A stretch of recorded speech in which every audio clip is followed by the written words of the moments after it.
29 de maio de 2025, quinta-feira da sexta semana do tempo da Páscoa. Meus queridos filhos e filhas, queridos ouvintes da Rádio Rainha da Paz, queridos seguidores de minhas redes sociais, que alegria nos encontrarmos, é um privilégio podermos refletir juntos a palavra de Deus, ouvir a palavra de Deus, colocá-la na nossa vida, um privilégio. Sejam todos bem-vindos. Iniciemos em nome do Pai, e do Filho, e do Espírito Santo. Amém. Leitura dos Atos dos Apóstolos, capítulo 18, versículos do 1 ao 8. Naqueles dias, Paulo deixou Atenas e foi para Corinto. Aí encontrou um judeu chamado Áquila, natural do Ponto, que acabava de chegar da Itália, e sua esposa Priscila, pois o imperador Cláudio tinha decretado que todos os judeus saíssem de Roma. Paulo entrou em contato com eles e, como tinham a mesma profissão, eram fabricantes de tendas, Paulo passou a morar com eles e trabalhavam juntos. Todos os sábados, Paulo discutia na sinagoga, procurando convencer judeus e gregos. Quando Silas e Timóteo chegaram da Macedônia, Paulo dedicou-se inteiramente à palavra, testemunhando diante dos judeus que Jesus era o Messias. Mas, por causa da resistência e blasfêmias deles, Paulo sacudiu as vestes e disse: Vós sois responsáveis pelo que acontecer. Eu não tenho culpa. De agora em diante vou dirigir-me aos pagãos. Então, saindo dali, Paulo foi para a casa de um pagão, um certo Tício, justo, adorador do Deus único, que morava ao lado da sinagoga. Crispo, o chefe da sinagoga, acreditou no Senhor com toda a sua família, e muitos coríntios que escutavam Paulo acreditavam e recebiam o batismo. Palavra do Senhor. Graças a Deus. Meus queridos, nós continuamos acompanhando, em comunhão com a igreja, o texto dos Atos dos Apóstolos, né? Foi uma aventura, sempre uma aventura, acompanharmos todo o texto dos Atos dos Apóstolos. Todos os anos nós fazemos isso, no tempo da Páscoa. E hoje a experiência que Paulo tem, junto desse casal, Áquila e Priscila, né? E Paulo, ele vai pregando a palavra, ele vai anunciando, ele vai tentando convencer os judeus e gregos para que se convertam a Jesus, ele não desiste. Então, o ensinamento para nós hoje, né, é essa persistência santa de Paulo apóstolo, né, um grande testemunho para nós sobre os nossos trabalhos que nós realizamos, o modo como nós temos servido a igreja. Minha gente, hoje em dia, as pessoas cada vez mais, elas têm menos disposição e menos disponibilidade para servir a igreja.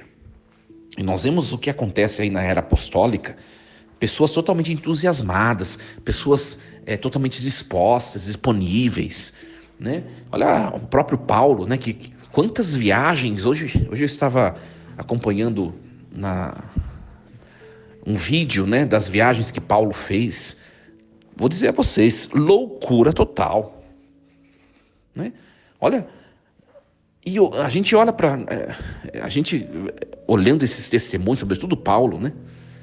A gente percebe que a gente faz tão pouco para Deus. Sendo bem sincero com vocês, e eu sou o pároco de uma paróquia que não tem comunidades, mas é uma paróquia muito grande em quantidade de fiéis, né?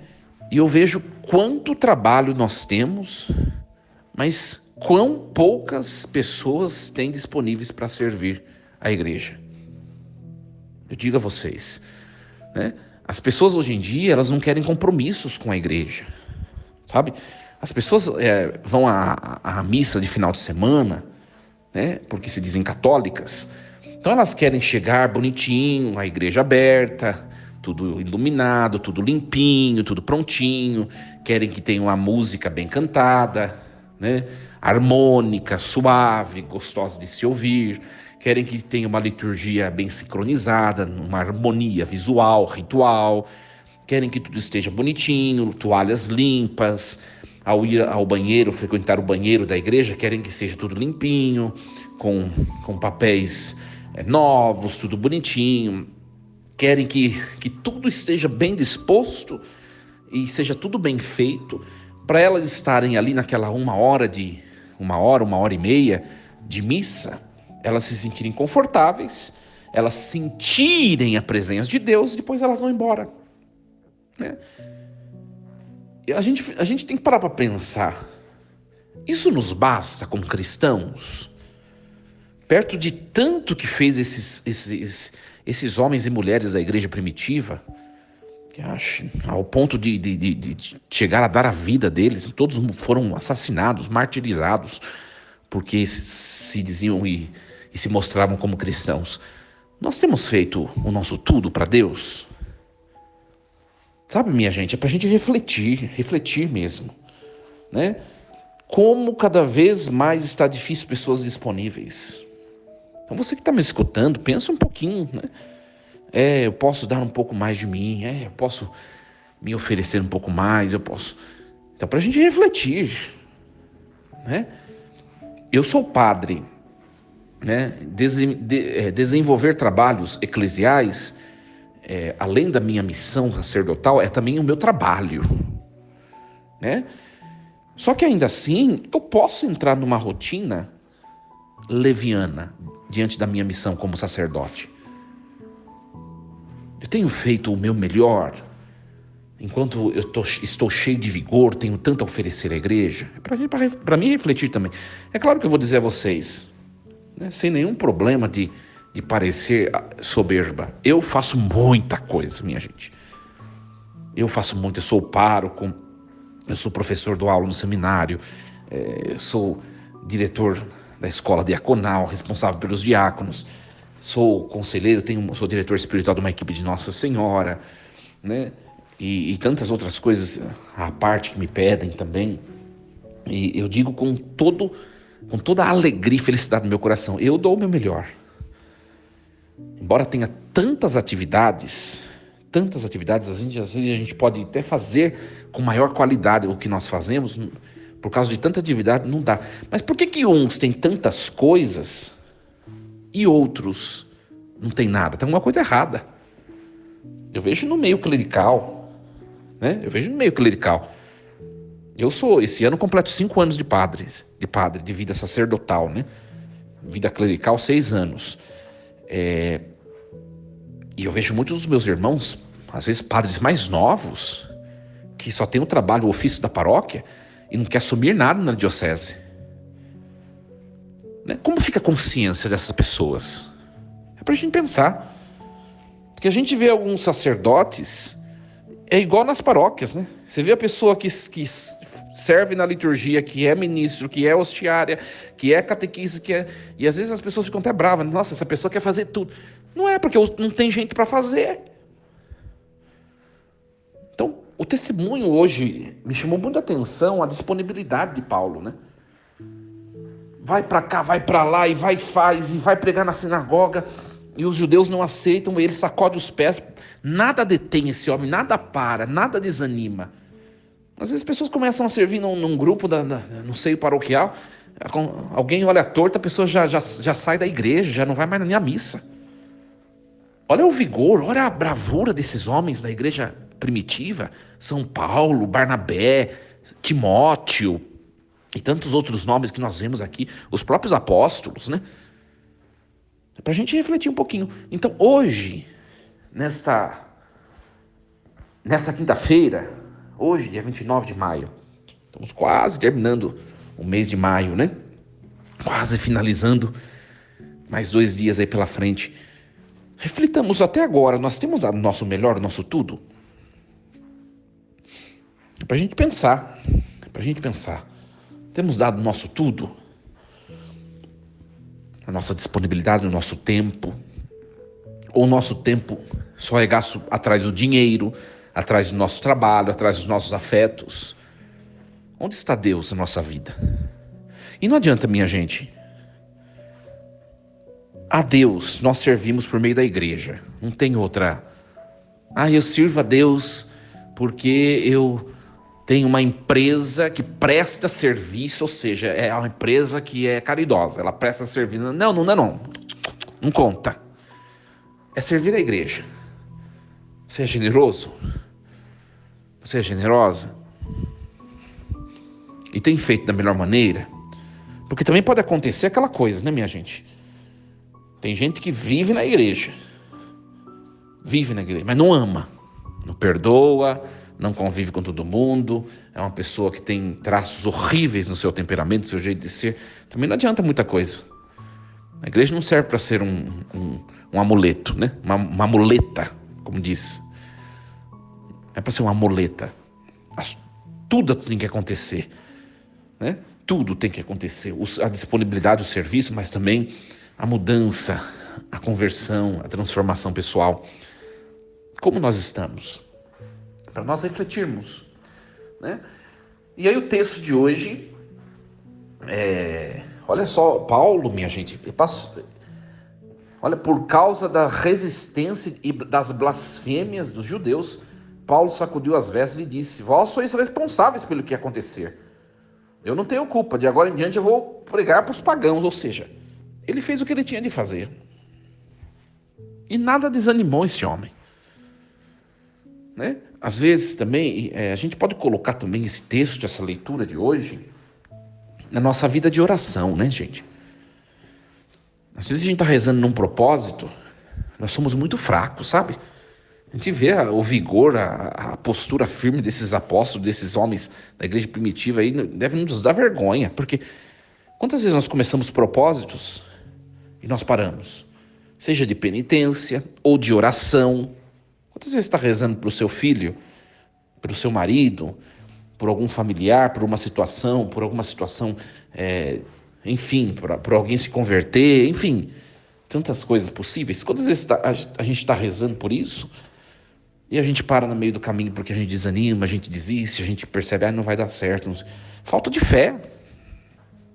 Falta de fé, incredulidade. Paulo não desiste. E ele ainda avisa ainda. Ó, judeus, eu preguei o evangelho. Eu preguei a verdade. Vocês não querem fazer adesão, vocês não querem acreditar, vocês não querem seguir a verdade. Então aí já é problema de vocês. Que no dia do juízo vai ser cobrado. Vocês receberam a verdade, vocês que não quiseram aderir a ela. Então eu estou indo embora, não vou ficar parado aqui perdendo meu tempo. Mas ele fez o que tinha de fazer. Ele, né? Continuar rezando, continuar firme, continuar na persistência, na insistência, né?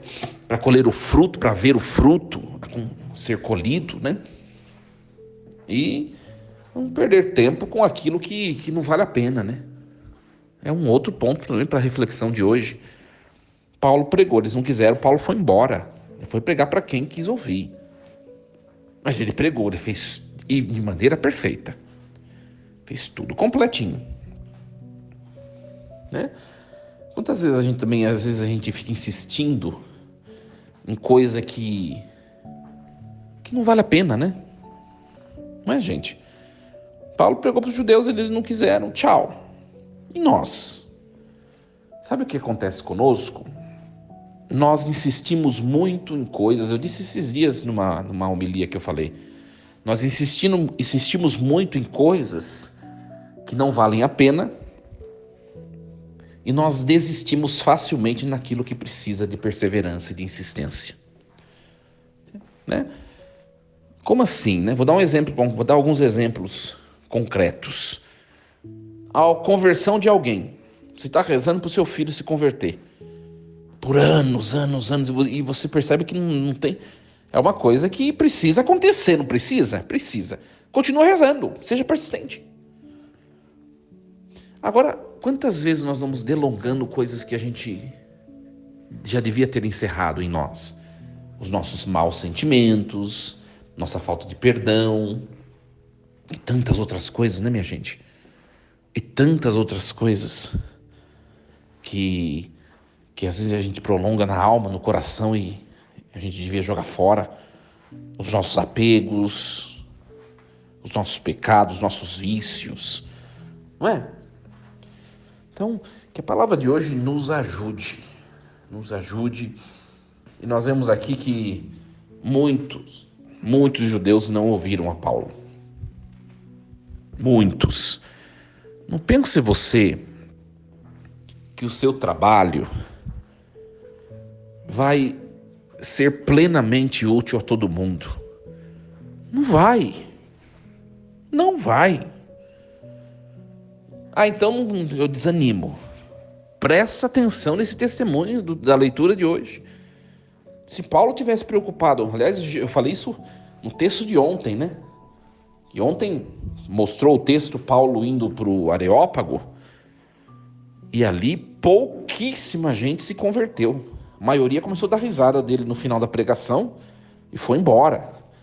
Mas para ele estava muito bom o que ele fez. A semente foi jogada naquele lugar. Não fique esperando quantidade, não fique esperando as coisas acontecerem do seu jeito. Às vezes a gente fica uma vida inteira esperando que as coisas sejam do nosso jeito e a gente não vive, não aproveita a vida, não aproveita as pessoas. Fazer o que precisa ser feito. O fruto a ser colhido já não é da nossa conta. Não é da nossa conta. É igual nós padres, né? É igual nós padres. Falando por mim, né? Porque eu preparo minhas homilias, gasto tempo preparando, estudando, lendo, né? E às vezes a gente vai pregar assim, tem gente que não tá nem aí, sabe? Você olha assim na assembleia, tem pessoas que estão voando, né?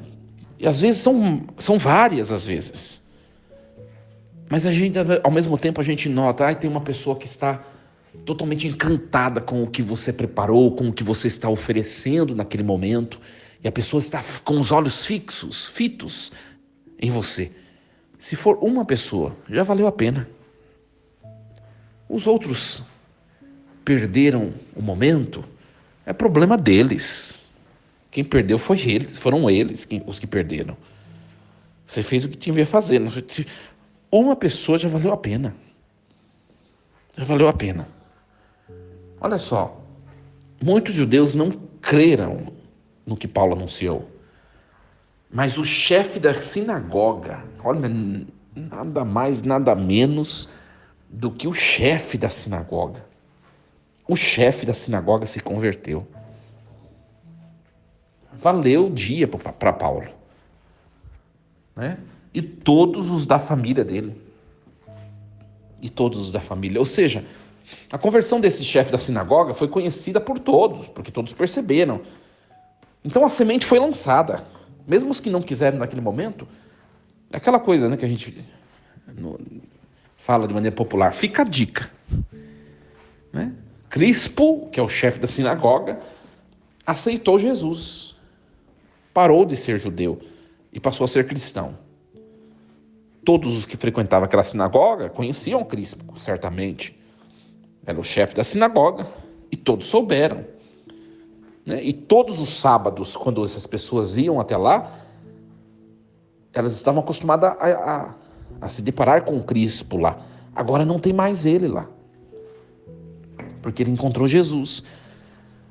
Então, fica a dica. Fica a dica.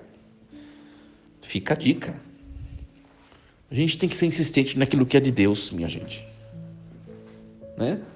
Às vezes a gente pensa que evangelizar é só ficar falando de maneira proselitista de religião, de mandamentos, de preceitos. Isso daí é uma coisa ulterior, minha gente. É por último. A gente precisa anunciar que a gente é cristão com a nossa vida e mostrar para as pessoas que nós somos plenos sendo discípulos de Jesus. Mostrar para as pessoas que nós somos pessoas cheias do poder de Deus, porque nós somos de Jesus, que é Deus e Senhor e Salvador. Nós temos que mostrar isso com nossa alegria, com o nosso jeito de ser, com a nossa caridade fraterna, né? Com o nosso jeito sóbrio de resolver conflitos, de enfrentar os problemas da vida. É desse jeito que a gente convence mais. É desse jeito. Que a palavra de hoje nos ajude. Queridos, quinto, desejo a vocês uma excelente quinta-feira, com muita paz, saúde, muitas alegrias. Não esqueçam vocês que me ouvem pela Rádio Rainha da Paz, de divulgar a nossa rádio, né? Nós estamos começando com esse trabalho bonito da rádio, né? Ajude a nos divulgar, envie o link da rádio, que é o link do aplicativo da rádio, para que mais pessoas possam instalar no seu celular o link da nossa rádio. Ajude esse trabalho de evangelização a crescer. E você que me segue, que me ouve pelas minhas redes sociais, gratidão também, curta esse material, também compartilhe com mais pessoas, para que minhas redes sociais também possam crescer e a evangelização possa alcançar mais pessoas, mais pessoas. Um beijo no coração, força e coragem, em nome do Pai e do Filho e do Espírito Santo. Amém. E lembremos-nos sempre, Deus está no comando de tudo.